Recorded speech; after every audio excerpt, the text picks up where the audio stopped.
जब भी आपके दांत आड़े टेढ़े हैं या फिर दांतों में स्पेसेस है या फिर दांत आगे है, उस केसेस में आपके ऑर्थोडोंटिस्ट आपको ब्रेसेस की सलाह देते हैं। जब भी सवाल आता है कि ब्रेसेस दांतों पे लगाना है तो बहुत सारे मन में सवाल उठते हैं। तो आपके उन सवालों का जवाब देने के लिए आज हम आए हैं।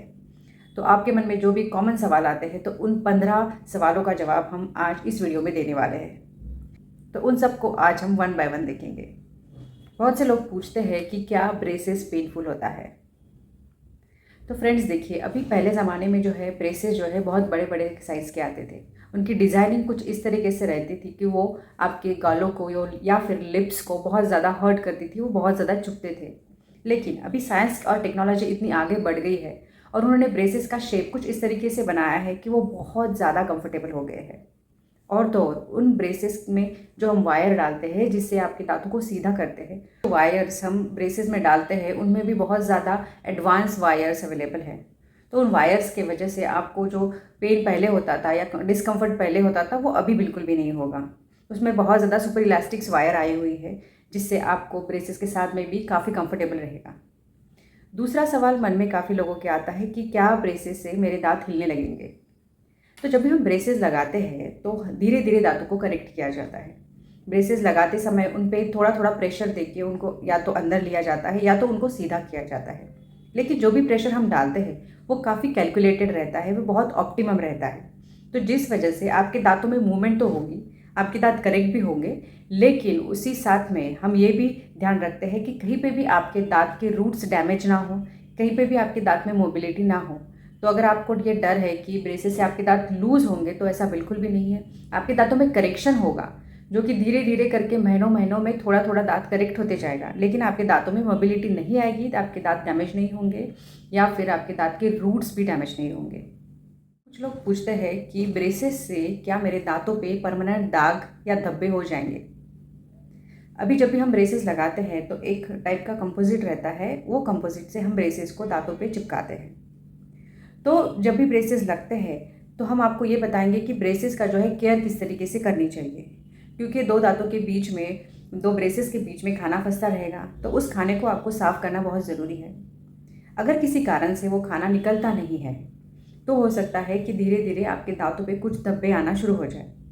ये बहुत रेयरली होता है, क्योंकि जब भी आप हमारे पास में अपॉइंटमेंट के लिए आएंगे, हर महीने में एक जो आपकी ऑर्थो की अपॉइंटमेंट रहेगी, ब्रेसेस की अपॉइंटमेंट रहेगी, उस टाइम पे हम ये सब चीज़ें चेक करेंगे कि आपका ओरल हाइजीन मेंटेनेंस कैसा है, आप अच्छे से ब्रश कर रहे हैं कि नहीं कर रहे हैं। आपको वक्त पे हम बताते जाएंगे कि किस तरीके से ब्रशिंग करनी है, आप कहाँ पे गलतियाँ कर रहे हैं। तो इन सब ट्रीटमेंट के दरम्यान बहुत ही रेयर चांसेस है कि आपके दांतों में कुछ धब्बे हो।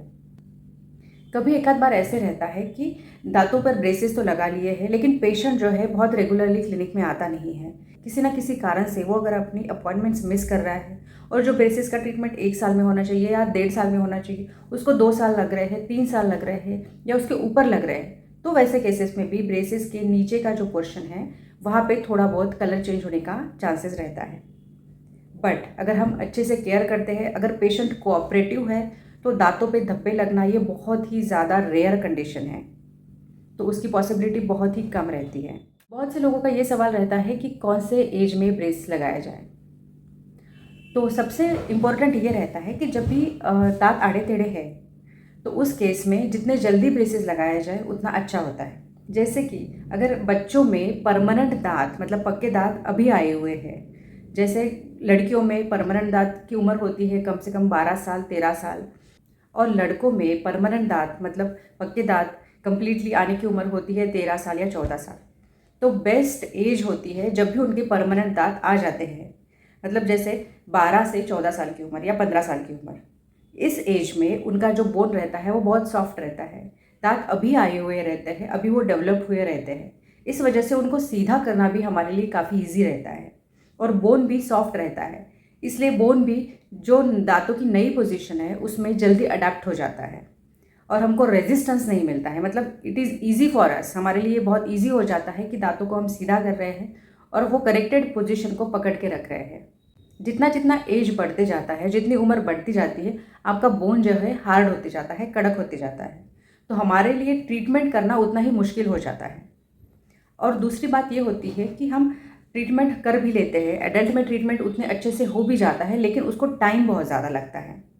अगर मैं बच्चों में ट्रीटमेंट कर रही हूँ तो हो सकता है कि वो ट्रीटमेंट आपका 1 साल में या सवा साल में हो जाए। वहीं अगर मैं एडल्ट में ट्रीटमेंट कर रही हूँ, बड़ों में कर रही हूँ, तो हो सकता है उनके ट्रीटमेंट को मुझे 1.5 साल लग जाए, 2 साल लग जाए, क्योंकि बोन जो है उनका हार्ड हो जाता है, तो दांतों का मूवमेंट करना बहुत डिफिकल्ट जाता है। जब भी आपके बच्चों के परमानेंट दांत आ जाते हैं, उसी एज में आप ट्रीटमेंट करवा लीजिए। अगर आपकी उम्र 40 साल है, 45 साल है या 50 के आसपास भी है, तो भी आपकी ब्रेसेस की ट्रीटमेंट हो सकती है, प्रोवाइडेड अगर आपके दांत हेल्दी है, आपके दांतों के जो आसपास में बोन है वो हेल्दी है, तो उस केसेस में ट्रीटमेंट ज़रूर हो सकती है। जैसे लेकिन अब मैंने डिस्कस किया कि हो सकता है ट्रीटमेंट पीरियड ज़रा ज़्यादा लगे, ट्रीटमेंट थोड़ा कॉम्प्लेक्स हो जाए, थोड़ा सा सिंपल जो बच्चों में रहता है उतना सिंपल ना रहते हुए थोड़े हमको उस पर ज़्यादा काम करना पड़े। तो ट्रीटमेंट तो उस एज में भी हो जाता है, लेकिन बेस्ट एज है 12 से 15 साल की उम्र। अगला सवाल बहुत से लोगों में आता है कि ब्रेसेस के ऊपर क्या ब्रश होता है। हाँ, ब्रेसेस के ऊपर ब्रश होता है। जो हम नॉर्मल ब्रश यूज़ करते हैं, कुछ उसी तरीके का ब्रश हम ब्रेसेस के लिए देते हैं। थोड़ा सा उसका डिज़ाइनिंग, थोड़ा सा उसका शेप डिफरेंट रहता है। और एक दूसरा एक्स्ट्रा ब्रश भी हम देते हैं जिसको इंटरडेंटल ब्रश बोलते हैं या तो प्रोक्सा ब्रश बोलते हैं। तो ये आपका नॉर्मल ब्रश मतलब ऑर्थो ब्रश, और दूसरा जो है इंटरडेंटल ब्रश, ये दोनों ब्रश से आपको ब्रशिंग करनी होती है और ब्रशिंग से आपके ब्रेसेस नहीं टूटेंगे। आपको इस तरीके से प्रॉपर ब्रशिंग करनी है कि 2 दांत के बीच में खाना फंसा हुआ निकल जाएगा, लेकिन ब्रशिंग से आपके ब्रेसेस टूटेंगे ऐसा नहीं होता है। ब्रेसेस के ऊपर ब्रशिंग किस तरीके से करना है, इसके ऊपर हमने एक सेपरेट वीडियो ऑलरेडी बना के रखा हुआ है, उसकी लिंक हम आपको डिस्क्रिप्शन बॉक्स में दे देंगे, तो वो आप देख सकते हैं। ब्रेसेस के ऊपर कौन सा टूथपेस्ट यूज़ किया जाए, ब्रेसेस के ऊपर कौन सी टूथपेस्ट यूज़ की जाए, तो ब्रेसेस के ऊपर आप नॉर्मल कोई भी टूथपेस्ट से ब्रश कर सकते हैं, लेकिन अगर आपके टूथपेस्ट में फ्लोराइड कंटेंट है तो वो आपके लिए बहुत ज़्यादा बेटर रहेगा। नेक्स्ट सवाल आता है कि ब्रेसेस के साइड इफ़ेक्ट क्या है। देखिए, ब्रेसेस के एज सच कोई साइड इफ़ेक्ट नहीं है। बहुत ही रेयर केसेस में किसी पेशेंट को अगर मेटल से एलर्जी है तो उस केस में हम उनको मेटालिक ब्रेसेस नहीं देते हैं, लेकिन बाकी देखा जाए तो ऐसे साइड इफ़ेक्ट ऐसा कुछ भी ब्रेसेस का नहीं रहता है। हाँ, लेकिन ऐसी बहुत सी चीज़ें हैं जिनको हमको केयर करना ज़रूरी होता है। जैसे कि अगर ब्रेसेस के अंदर खाना फंस गया और अगर आपने उसको निकाला नहीं है, तो उस केस में आपके दांतों में कैविटीज़ का प्रमाण बढ़ सकता है, दांतों में कीड़ा लगने का प्रमाण बढ़ सकता है। अगर वही फंसा हुआ खाना आपके गम्स को इरिटेट करता है तो गम्स में स्वेलिंग आ सकती है, थोड़ा बहुत गम्स में इन्फेक्शन होने का भी चांसेस रहता है। कुछ केसेस में थोड़ा सा मुंह से स्मेल आ सकता है, क्योंकि अगर आपके दांतों में खाना फंसा हुआ है। कभी कभी ब्रेसेस से थोड़ा इरिटेशन होता है, ये जो है शुरुआत के टाइम में होता है, जब भी नए नए ब्रेसेस लगते हैं तो लिप्स में या फिर आपके चीक में थोड़ा सा इरिटेशन हो सकता है, लेकिन उसके लिए भी हम प्रिकॉशंस आपको बता सकते हैं। उसके लिए भी ब्रेसेस के ऊपर किस तरीके से केयर करनी है, उसके ऊपर कौन सा वैक्स लगाना है, वो सब चीज़ें, वो सब इंस्ट्रक्शंस जब भी आपको ब्रेसेस लगते हैं वो हम आपको डिटेल में देंगे। तो ये सारी चीज़ें अवॉइड हो सकती है, ऐसी कोई भी चीज़ नहीं है कि वो अवॉइड नहीं हो सकती है। बहुत से लोगों का ये भी सवाल होता है कि ब्रेसेस से चेहरा चेंज होता है क्या, आपका जो फेस है वो चेंज होता है क्या। तो जब भी हमारे पास में पेशेंट आता है तो हम उनके सिर्फ दांतों का ऑब्जर्वेशन नहीं करते हैं, सिर्फ हम दांत का माप नहीं लेते हैं, तो हम उनके दांतों का साइज़ देखेंगे, उनके जॉ का साइज़ देखेंगे, उनके चेहरे का आकार देखेंगे, उनका प्रोफाइल देखेंगे, उनका लिप्स का पोजीशन देखते हैं, उनका चिक्स का पोजीशन देखते हैं। हम बहुत सारी चीज़ें डिटेल में स्टडी करते हैं। तो जब भी हम कोई केस ट्रीटमेंट प्लान करते हैं तो उस केस में हमको ये डिसाइड करना होता है कि हमको जो भी दांतों का ब्रेसेस का ट्रीटमेंट करना है उससे फेशियल चेंजेस चाहिए कि नहीं चाहिए। कुछ केसेस रहते हैं जिसमें दांत बहुत ज़्यादा आगे रहते हैं, इसलिए उनके लिप्स खुल गए होते हैं, तो उस केस में हम दांतों को अंदर लेते हैं और जो खुले हुए लिप्स है पेशेंट के उनको प्रॉपर बंद होना चाहिए, ये हम प्रिकॉशन लेते हैं और उसी तरीके से ट्रीटमेंट करते हैं। तो ऐसे बहुत सारे केसेस होते हैं जिनमें फेशियल चेंजेस होते हैं, लेकिन वो फेशियल चेंजेस होने से आपका चेहरा बेहतर दिखने लगता है। कोई भी फेशियल चेंजेस इस तरीके से नहीं रहता है कि वो आपके चेहरे को और भी ख़राब कर दे। तो हाँ, फेशियल चेंजेस होते हैं, लेकिन वो आपके बेहतर लुक्स के लिए होते हैं। इसके बाद में लोग पूछते हैं कि क्या ब्रेसेस लगाने से मेरा आवाज़ चेंज होगा क्या। तो ब्रेसेस लगाने से आपका आवाज़ चेंज नहीं होता है।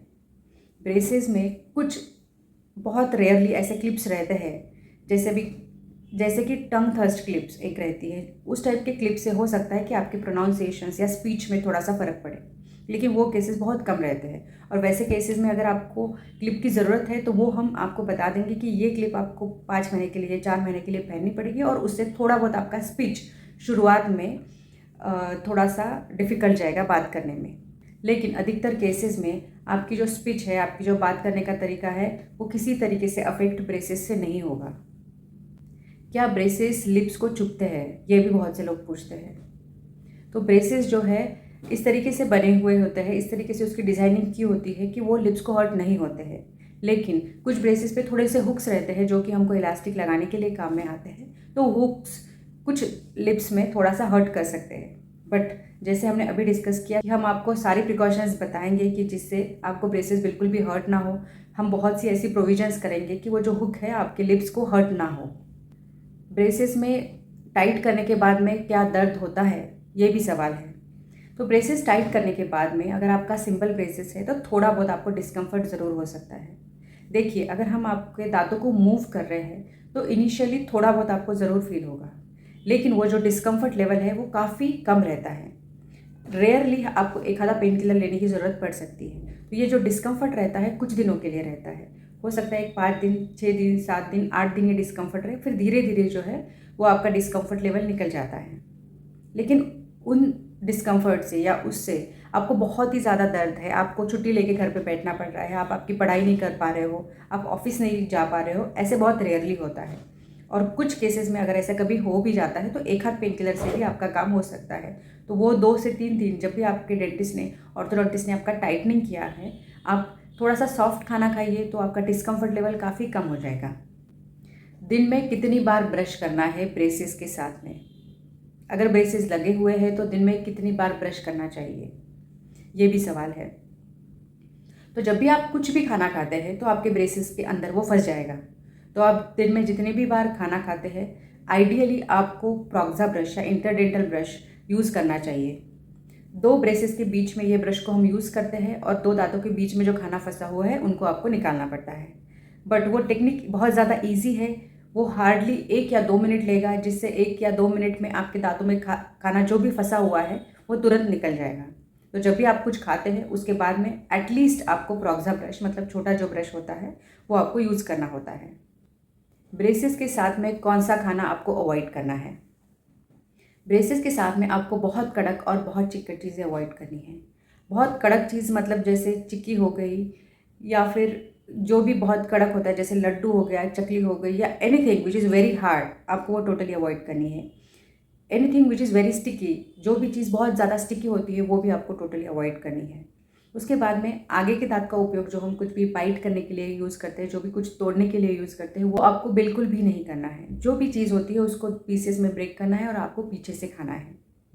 सैलेड्स होते हैं जैसे कि गाजर हो गया, मूली हो गई, ककड़ी हो गई, उसके आप छोटे छोटे पीसेस करके पीछे के दांतों से आप खा सकते हो। फ्रूट्स है उसको भी आप छोटा छोटा कट करके उसके बीज निकाल के पीछे के दांतों के साथ खा सकते हो। आपको कौन से फूड्स अवॉइड करने हैं इसके ऊपर एक बहुत डिटेल में हमने वीडियो ऑलरेडी बना के रखा हुआ है, उसकी भी लिंक हम डिस्क्रिप्शन बॉक्स में दे देंगे, तो वो भी आप बहुत डिटेल में देख सकते हैं। फ्रेंड्स, आई होप कि ब्रेसेस के साथ में आपके मन में जो बहुत कॉमन सवाल है उन सब के जवाब आपको आज इस वीडियो में मिल गए होंगे। एंड आई होप इस वीडियो को आप बहुत पसंद करेंगे।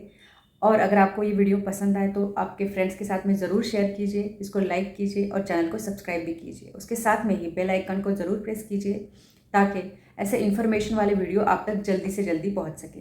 Thank you.